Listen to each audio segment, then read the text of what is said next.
Okay, let's dive right in. We're looking today at a really fascinating dilemma. Picture this. Hmm. You're a leader. Someone close is banished for doing something awful, politically messy. Right. Years go by, you miss them terribly, you want them home. But bringing them back, it's a minefield. Justice, politics, personal feelings. How do you even navigate that? Well, that's exactly what unfolds in the chapter we're digging into today, Shua Samuel 14. It's not just family drama, it's kingdom-level stuff. Yeah, this is high stakes. We're going to see a real masterclass in, well, indirect negotiation, a calculated risk, a dance between desire, duty, and family ties. All centered on Absalom, the banished prince. Our mission here is to unpack the motives, the clever, almost theatrical strategy, and the consequences, planned or not. So all starts with King David, right? Mhm. The text says he really misses Absalom. Deeply. Remember, Absalom's in exile because he killed his half-brother Amnon, a huge deal. So bringing him back isn't simple. No, not just a welcome home party. There's blood on his hands, political fallout. The king wants him back, but he hasn't made a move. Why not? Politics, Yeah. justice, grief. Probably a mix of all that. It's complicated. And David seems stuck. Until Joab steps in, the army commander. He notices something. He's perceptive. The text says he saw the king's heart was leaning towards Absalom. He senses this unspoken longing. And Joab decides, okay, someone's got to do something. Maybe for the king's sake, maybe for his own reasons. Could be either, or both. But he knows he can't just tell David, bring Absalom back. Too blunt, too risky maybe. So he cooks up this scheme. It's elaborate. Oh, it is. Pure political theater. He needs to get the message to the king indirectly. So he finds a proxy. Not a courtier, not another general. No, he sends for a wise woman from Tekoa. Someone known for wisdom, maybe parables, but outside the palace bubble. Perceived neutrality. Okay, a wise woman. Does he just give her the general idea? No way. He gives her a script and stage directions. Tells her exactly how to dress, morning clothes, no makeup, look like you've been grieving for ages. Setting the scene to get sympathy right off the bat. Absolutely. And the text is explicit. Joab put the words in her mouth. Her whole story, her plea. It's all Joab's creation, a performance. Wow. Okay, so she goes to the king. She does. Plays her part perfectly. Bows down, face to the ground, cries for help, establishes distress, dependence on the king. And the king asks, what's up? And she launches into the story Joab gave her. She's a widow, 2 sons. They fought out in a field, no witnesses. One killed the other. Sounds familiar.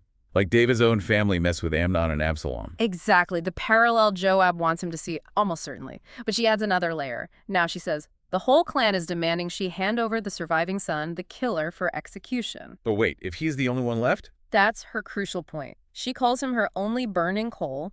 Killing him means her husband's name, his entire line, is wiped out, gone forever. Okay, so it's not just about one life. It's about legacy, lineage, something a king would definitely understand. Precisely. It elevates the plea. How does David react to this story, this mirror image of his own pain? He's moved, right? He offers protection straight away. Yep. Tells her, go home, I'll take care of it, I'll issue an order.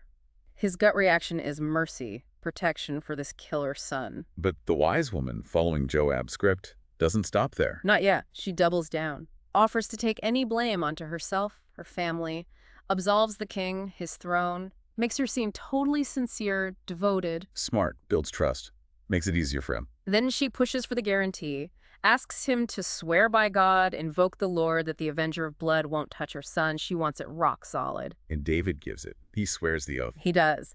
As surely as the Lord lives, not one hair of your son's head will fall to the ground. Boom, life guaranteed. The trap is set. So now, with that promise locked in, she makes her move. She asks permission. Can I say just one more thing? He says yes. And here it comes. The real reason she's there. She drops the act, challenges him directly. Why, she asks, have you devised a thing like this against the people of God?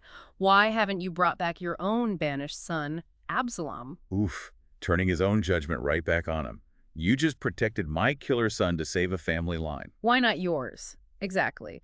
She points out, by saving her son, he's basically convicted himself for not saving Absalom. That's bold. And she adds some kind of philosophical argument, too. Yeah, it gets pretty deep. She uses this image, spilled water, can't be gathered up, that's death, it's final. Okay. But then she contrasts that with God.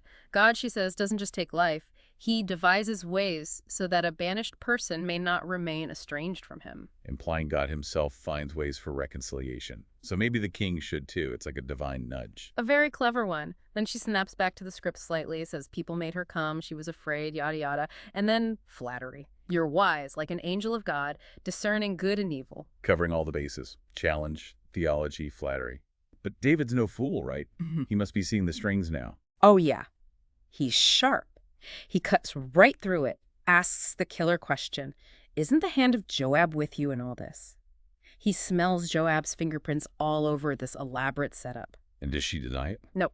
She comes clean, admits Joab coached her, gave her the words, all to change the present situation. She even repeats the bit about his wisdom like, of course you figured it out, you're brilliant. So the message got through, the indirect route worked.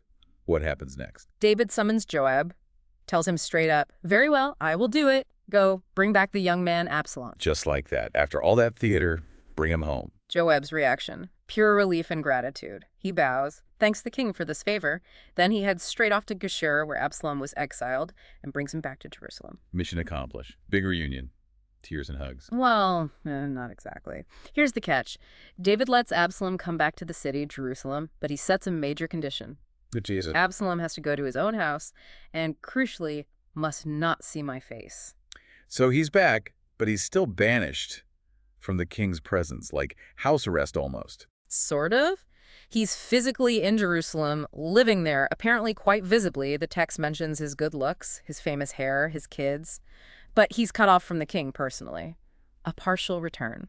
How long does this weird limbo last? 2 years. 2 full years. Absalom lives in Jerusalem, but he never sees his father, the king. 2 years. That must have driven Absalom crazy. What does he do about it? You bet it did. He gets impatient. He wants full reconciliation, full status back. So he tries to reach out through Joab, the guy who got him back in the first place. Sends for him. Makes sense. But does Joab come? Nope. Absalom sends for him twice, and Joab refuses to show up. The text doesn't say why. Maybe Joab felt his job was done, or he was wary of getting caught in the middle again. We don't know. So Joab's stonewalling him. Absalom must be fuming. What's his next move? Pretty dramatic, isn't it? It really is. He takes things into his own hands, big time. Tells his servants to go set fire to Joab's barley field, which is right next to his property. He burns Joab's field. Yeah. Just to get his attention. Yep. Arson as a meeting request. It's extreme, provocative, but it works. I guess it would. Joab must have flipped out. Joab immediately goes to Absalom's house. Why did you set my field on fire? And Absalom just lays it out. Pretty much. Right. Says, look, I burned your field because I needed you to come here so you could go to the king for me. He vents all his frustration. Why did I even come back from Geshur? I might as well still be there. He's saying this half return is pointless. Yeah. Either let me see you fully, or I might as well be banished. Exactly. He even says, let me see the king's face. If I'm guilty of something, fine, let him kill me. It's an ultimatum. All or nothing. He's forcing the issue. Wow, that kind of desperation, or maybe calculation, finally gets through to Joab. It seems so. Joab reports all this to King David, the fire, Absalom's desperate plea, the ultimatum. And the king's reaction? He summons Absalom. Finally, the chapter ends with this scene. Absalom comes before the king, bows down, face to the ground, a sign of respect, maybe submission. And David? The king kisses Absalom. A kiss. So that's it. Reconciliation. It signifies acceptance back into his presence, yeah. It ends the 2-year banishment from his sight. It's the resolution Joab's plan aimed for, but it took Absalom's fiery stunt to finally make it happen. Okay, stepping back from this whole chapter, it's quite a story. What do we take away? So much. First, the sheer ingenuity of using indirection. Joab's plan with the wise woman is, well, brilliant strategy, using narrative to achieve a political goal by tapping into the king's own feelings and sense of justice. Yeah, understanding your audience is key. Joab knew exactly which buttons to push with David. Right, and it shows the power of story itself. Her tale wasn't real, but its structure, its themes, resonated so deeply it shifted the king's stance, or at least gave him the justification he needed. The motivations are complex, too. Joab, the operator, is he loyal, self-serving, both? David. Turned between fatherly love and kingly duty. And Absalom, his impatience, his willingness to use extreme measures. Setting a field on fire isn't exactly subtle repentance. It feels more like a power play to regain status. And the reconciliation itself, it wasn't instant. It was staged. Return, then isolation, then the kiss, but only after Absalom forces the issue. It shows how messy reconciliation can be, especially with this kind of baggage. Totally. It feels very real in that sense. Ancient story, but timeless human stuff. Hmm. Family conflict, political maneuvering, the power games, the long road back from estrangement. It definitely shows that bringing someone back, especially after they've crossed a major line, is rarely neat and tidy. Far from it here. So we've tracked this winding path.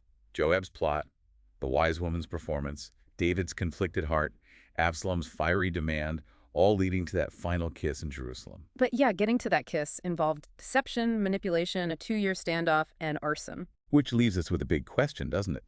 Does this whole episode suggest that sometimes reaching a desired end, even reconciliation, might involve some, let's say, ethically gray tactics? And thinking about Absalom setting that fire, what does that really tell us about his desire to return? Was it truly about mending the relationship, or was it more about clawing back his position no matter the cost? It makes you think about the means versus the end and what reconciliation truly looks like, especially when power and status are involved. Definitely something to chew on.